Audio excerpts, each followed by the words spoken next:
آپ نے فرمایا میری امت کا سب سے غریب آدمی کون ہے؟ کہا جی جس کے پاس پیسے نہ ہو. کا نہیں، میری امت کا غریب وہ ہے جو قیامت کے دن بڑے بڑے عمل لے کر آئے گا، حج، نماز، روزہ، زکوٰۃ، جہاد، تبلیغ، ذکر، تلاوت، پتہ نہیں کیا کچھ، لیکن حقوق العباد برباد کیے ہوں گے.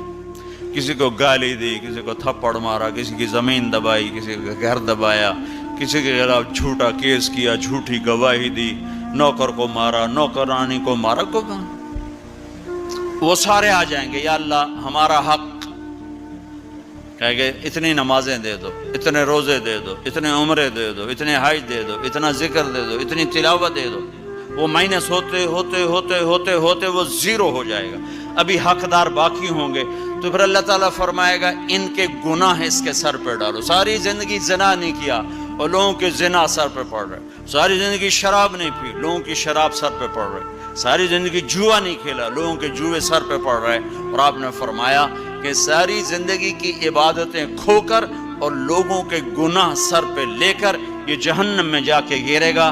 یہ میری امت کا غریب ہے.